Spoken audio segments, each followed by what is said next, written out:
छौरी दे चली जवानिया के घूमे घूमिना छौरी दे चली जवानिया के घूमे घूमिना।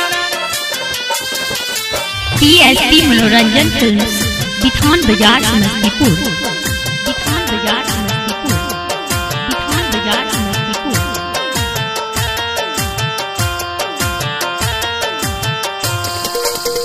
हाथ में मोबाइल के गे छौरिया, हाथ में मोबाइल के घूमेली बजरिया की झूमी झूमिना हाथ में मोबाइल के घूमेली बजरिया की झूमी झूमिना छौरी दे चली जवानिया के घूमे घूमिना छौरी दे चली जवानिया के घूमे घूमिना के घूमे घूमिना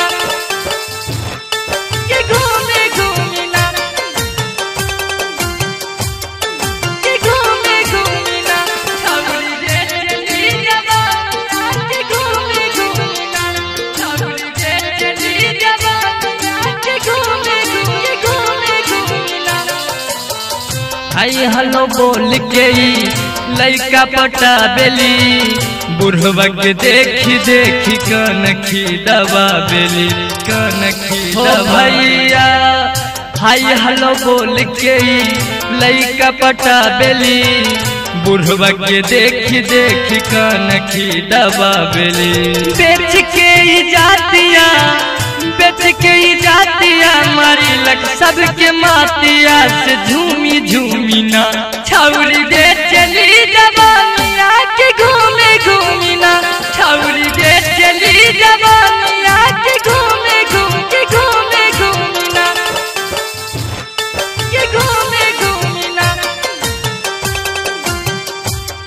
के घूमे घूमिना छौरी दे चली जवानिया के घूमे घूमिना छौरी दे चली जवानिया के घूमे घूमिना।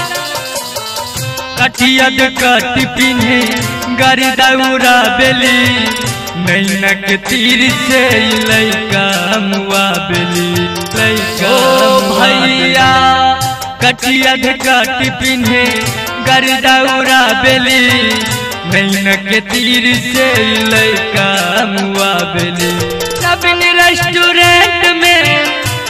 रेस्टोरेंट में बितावे आधी रात से झूमी झूमिना छौरी दे चली जवानिया के घूमे घूमिना छौरी दे चली जवानिया के घूमे घूमिना के घूमे घूमिना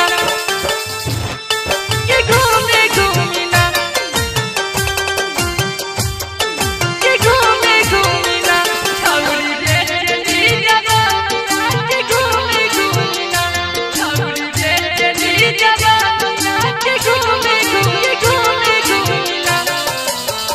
दीपक दिवाकर से रोज कुछ हाल हो जगदीश पाल के हो जाता बुरा हाल हो जाए हो भैया। दीपक दिवाकर से रोज कुछ हाल हो जगदीश पाल के हो जाता बुरा हाल हो। राइटर हमारी सोच बितावे कहाँ रातिया से झूमी झूमिना छौरी दे चली जवानिया के घूमे घूमिना छौरी दे चली जवानिया के घूमे घूमिना छौरी दे चली जवानिया के घूमे घूमिना। TSP मनोरंजन फिल्म, बिथान बाजार समस्तीपुर।